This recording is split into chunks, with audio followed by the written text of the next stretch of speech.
Hello, welcome to Home Learning Together. Today I will be talking about home education or homeschooling. This is a guide to get you started on this amazing journey.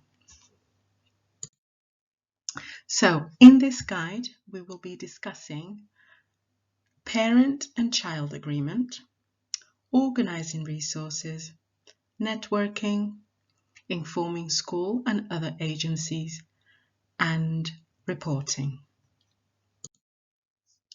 So, parent and child agreement. In this stage, it is good to discuss with your child your intentions to homeschool. You will also want to explain why you are planning to homeschool them and understand from their point of view what it means to them. Discuss and agree with your child on a timetable. So which hours would be their free time, which hours would be the learning time, when would they have their screen time as well or reading time. So have it all planned and mapped out so that you can both agree and be happy with it. But just remember to allow for some flexibility as things don't always go to plan. And it's good to explain that to them so to minimize any anxieties or frustrations. Discuss and agree with your child the main areas for learning. So this is inclusive of that main area but not limited to. So if they have a study area, a study room, you could agree that that's going to be their main area of learning.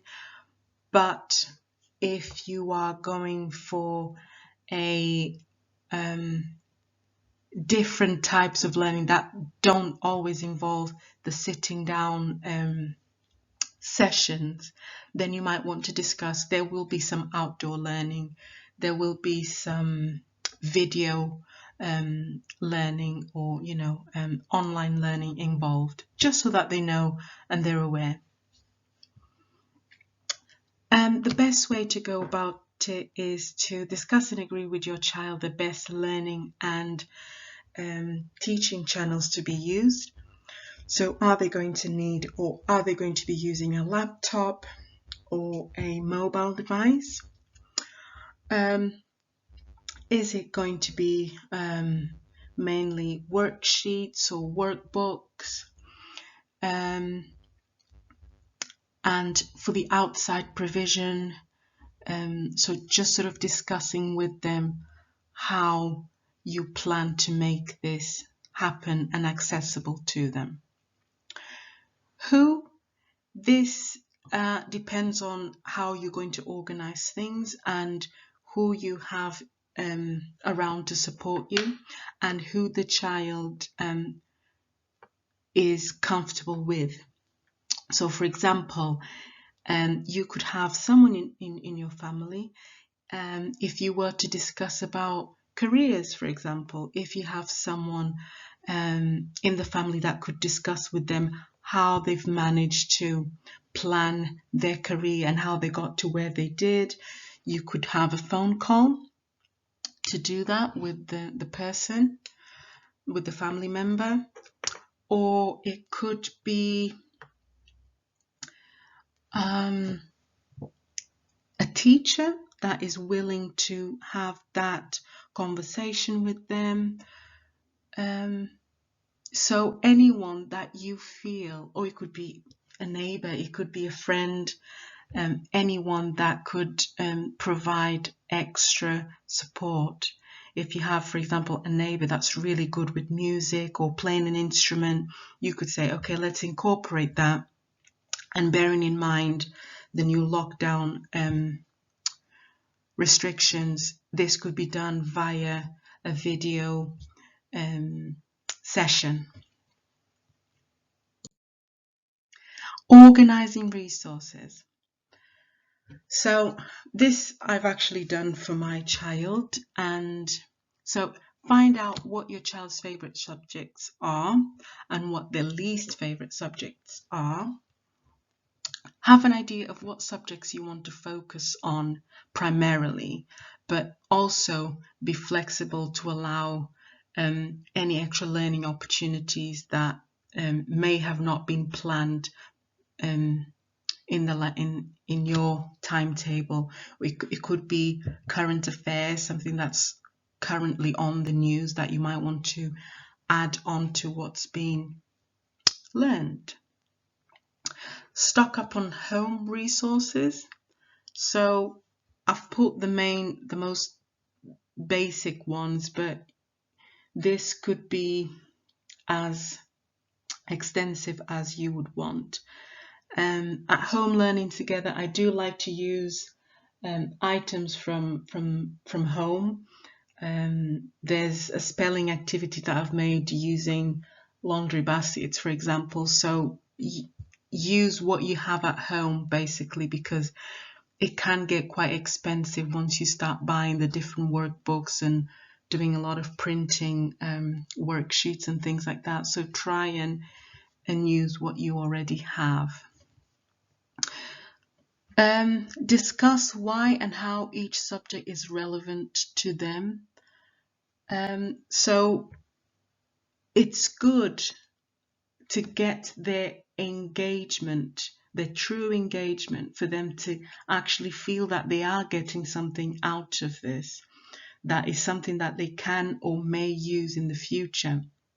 And you could also use examples, again, if you have friends or family members that are in jobs or positions where they are actually using some of these skills, then, for example, presentation skills, they might think, oh, I don't need it. Why do I need to present to you? So you could use people to exemplify why this might be relevant to them, just so that you can get a better engagement from the child.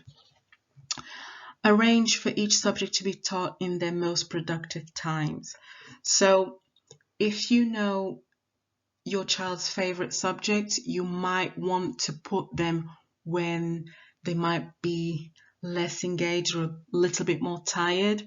So you'll be pulling from the fact that they love this subject, that even if they're not as engaged, they're still going to put effort into it because they just love it.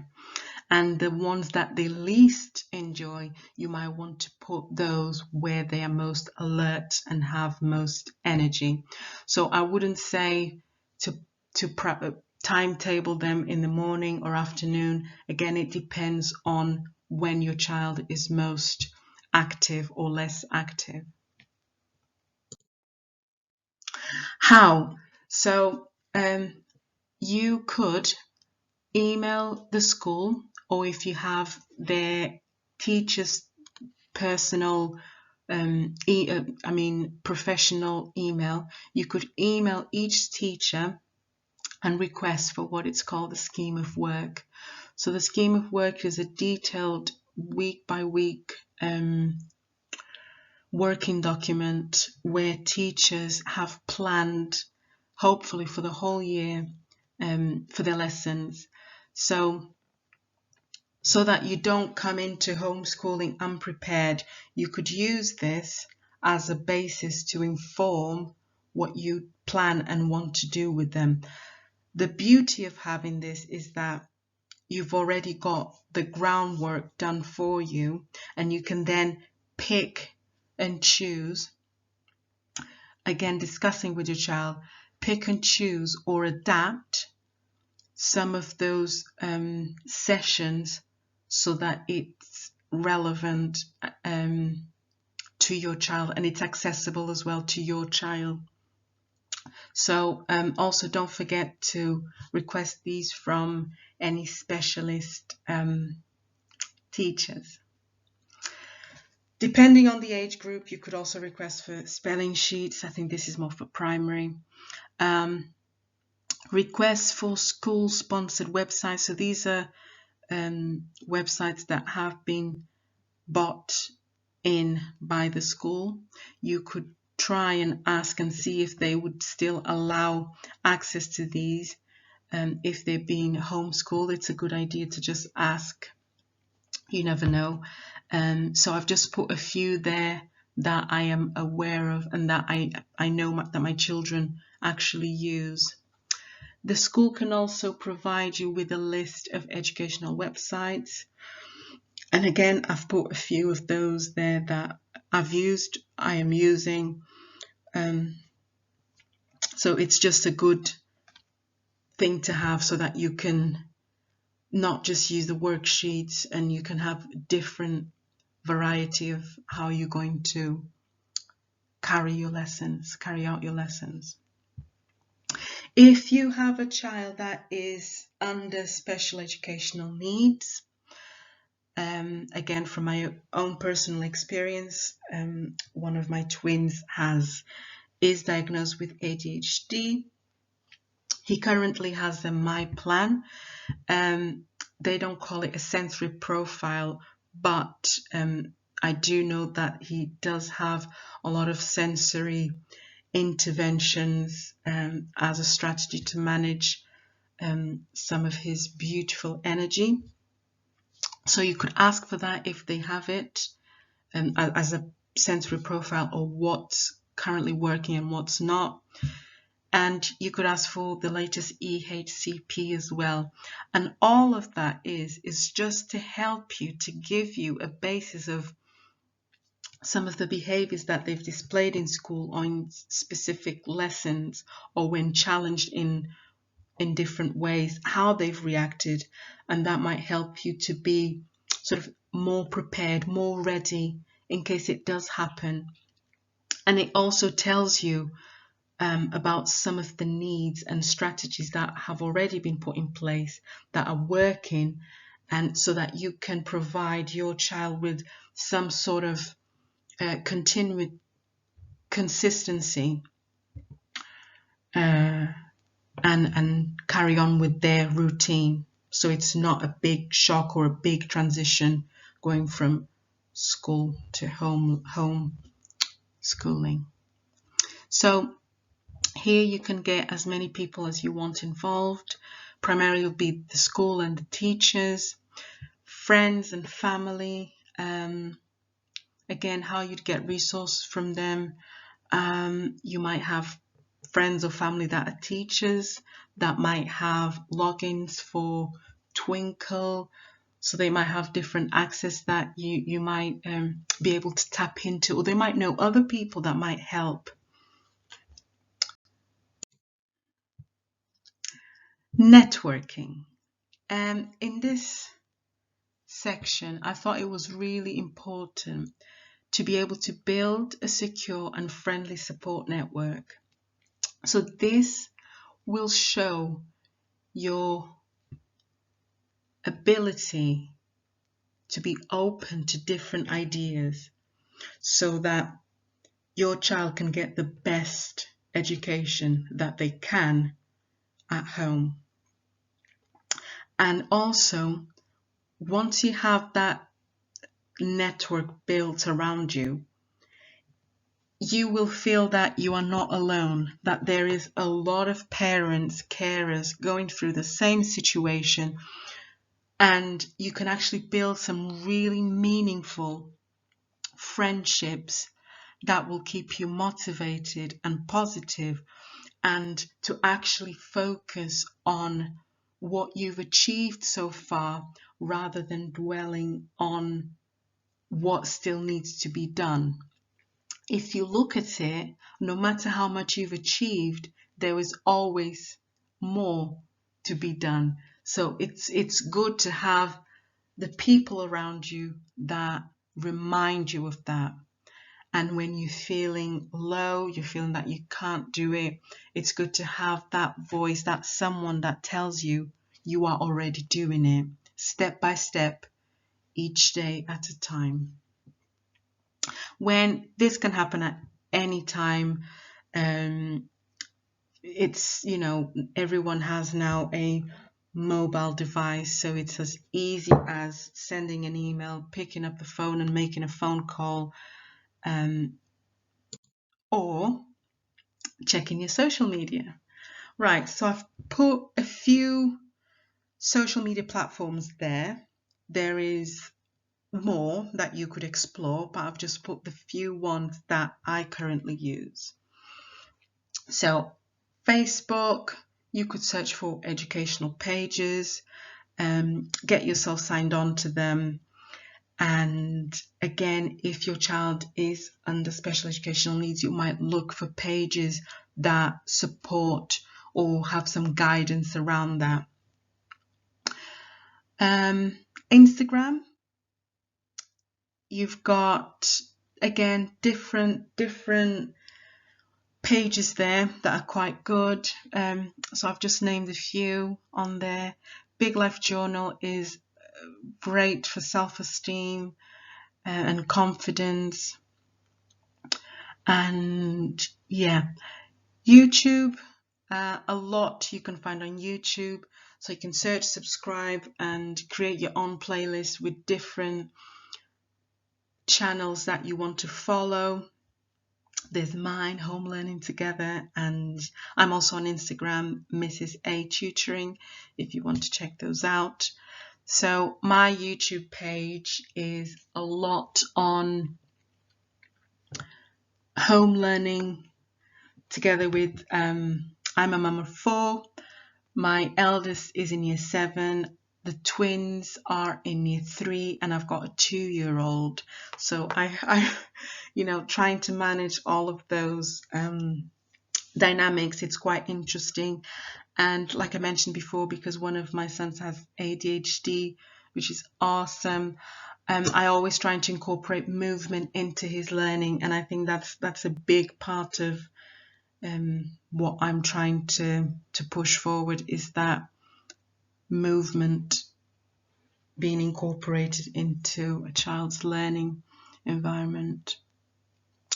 And then you've got Spotify. Again, it's great for podcasts, and if you have a speaker in your home, sometimes what I do whilst they're having breakfast, I just put the Big Life Journal podcast. At the moment, it's the only one that I know, the only one that I use, just as a motivational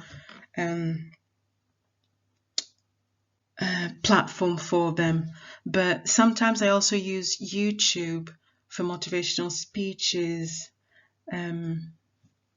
for them, just listening to "you can do it," and giving them that self-belief. You can get involved in this? So other parents, friends and family. You keep in contact with teachers. They might be helpful with some, if you're looking at the higher end of secondary school, or even higher exam strategies or anything like that, or they could help print out some past exams. So just keep them in the loop and keep them involved in what you're doing, just even to bounce off ideas. Educational consultants, you may also find these on Instagram or Facebook pages. ADHD Nurse Team and National Autistic Society. Again, if your child is under special educational needs, it's just these are people or teams that can give you feedback or guidance on some strategies that you could put in place based on something that you've experienced at home. And again, you do have these other groups like on Facebook and Instagram that you can, sort of get an instant feedback. But speaking with the nursing team and National Autistic Society, it can be a bit more specific, and because they've dealt with so many different cases that it might be useful just to have a conversation with them, if anything, just to make you feel that actually you are doing the right thing. So, informing school and other agencies. These are just a few of the bodies that you might or want to inform and let them know that you are intending to homeschool your child. I've put a few specialist ones like speech and language, CAMS, and social workers, and this is only if applicable, and not just that in some cases it might be sensible to just do it so that you are one step ahead of them, and you're sort of minimizing the raise of concerns that they might be. So if you're one step ahead, you're making yourself available, you are letting them know, then you come across as being proactive and organized with all the other things that you've done to prepare to come to this step. So that's why I've put this step as number 4. So when you come to communicate with some or all of these people, you are coming from a point of you know what you're doing, you are confident about what you're doing because you have sat down with your child, they are aware, you've made an agreement with your child, you both know what you're doing, what you're going to be doing. You have previously secured the schemes of work, you are aware of different educational websites, you have then gone on to build a network and a support network around you. So you've got enough people to guide you, support you. You are aware of your child's specific needs through their EHCPs or the My Plans and the sensory profiling. So once you come to formally inform the school, they will see a trail, right? A track of someone that has prepared, that has made an informed decision, and that has involved the main person, which is the child or children, in the process. So again, like I said, you might want to inform them if you think it's necessary, but I would say that it's just a sensible or a nice thing to do. So I have put there neighbors, friends and family. So friends and family, again, just an extra support. It could be they would call you and say, oh, how are you getting on with homeschooling the children, and just having that conversation, that relaxed, nice conversation. That might just be the thing that you need. So when you put the phone down, you feel like, yes, I'm ready for the next challenge, you know.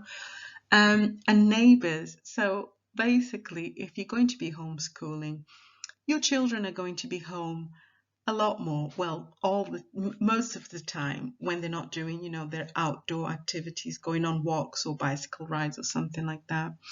So it is kind, you know, to let them know that, especially in my case, if you have younger children, you know, like a 2-year-old and the twins, they're 7, you know, and they still like to jump and shout and, you know, sing lots of songs and things like that. It's just a nice thing to know. I'm going to start homeschooling. The children are going to be around a lot often.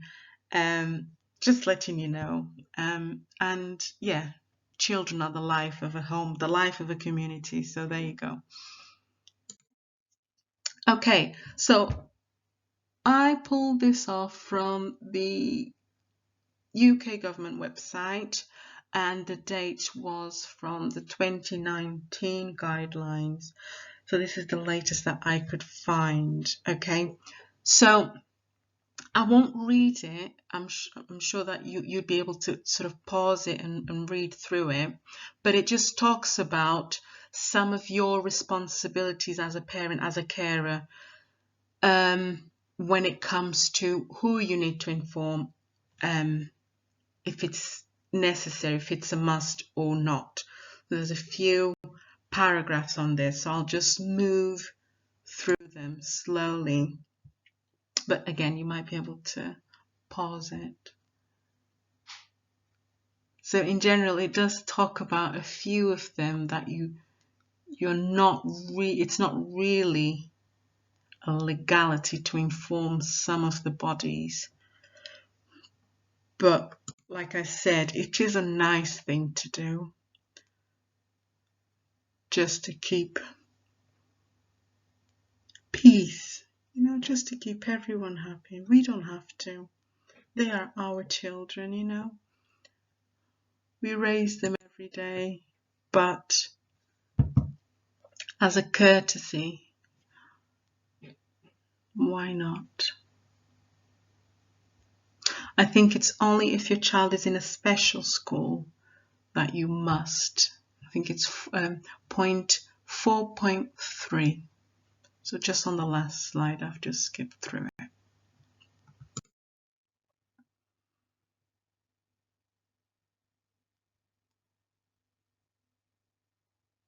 So this was just saying, in case you feel like you might want them to go back to school, I would just say there is no failures in this, there is only success. Because taking your child out of school, you have to be brave enough to do that, and your child as well. That in itself, that transition in itself is growth for yourself and for your child. Bringing them back to school is not a sign of, oh, I couldn't do it, so I'm sending them back. It's actually a sign of self-awareness and the fact that we've done a lot, we've tried our best, and at this moment I feel like you need some extra, and that school from this stage on, school will be able to challenge you in those different areas. So please don't see it as a negative. Stay positive. Okay, reporting. So when we talked about informing that you are going to keep them and homeschool them at home, it's also good to keep in touch, So about your child's progress and your child's work, and this doesn't have to be worksheets. It could be your child doing some gardening, which falls under science, the life cycle of a plant. It could be some cycling, which falls under life skill, and road safety, and being self-aware of what you need to be safe on the road, safe on the bike, and promoting confidence and So yeah, it doesn't have to be the worksheets. Why? It's just keeping everyone aware of where they are, what they're doing, what they're enjoying. And if they do go back to school, then school has something to start back on with, And it could be that you've tried new strategies that have worked so well, or that your child during the period at home has found a new passion, and it's something that school might be able to use, especially if your child is a special educational needs child. Finding a new passion might inform the school in how to best help the child access the learning within school. So when initially I was going to put once a month, but then because as carers, as a busy mom that I am, I just thought, oh my gosh, I could not do it every week. But if you could try every 2 weeks, once a month, make it convenient for yourself, and make sure that you agree this pattern with the school or with whoever you are keeping in touch with, so that they know when to expect, and so that it doesn't raise unnecessary concerns about your child or your home learning activities, where you could do it through via email, video, phone call. It depends again what's convenient for you. Me personally, just easy to drop an email. Yeah. How? So again, using a mobile device, take a few pictures. You could write a few notes. For example, if they've done a worksheet, at the bottom of the worksheet, you could just write, I'll use one of my children's name. Nathan really enjoyed the learning, struggled a little bit when, I don't know, calculating a subtraction with a 3-digit to a 3-digit, but worked his way around it with some support. Yeah. Or you could make it more simple. With support, was able to complete the task or worked independently. So just a few notes just to show that you have looked at the work and you have some sort of, a next step plan to help them. Who, again, anyone, literally anyone that you have previously agreed to maintain contact with. And it's just a nice thing to do. It just keeps everyone happy, everyone in the loop, so that you can carry on enjoying your children at home learning together. Thank you so much. And this is me. This is the end. Home learning together with Mrs. A Tutoring. Thank you.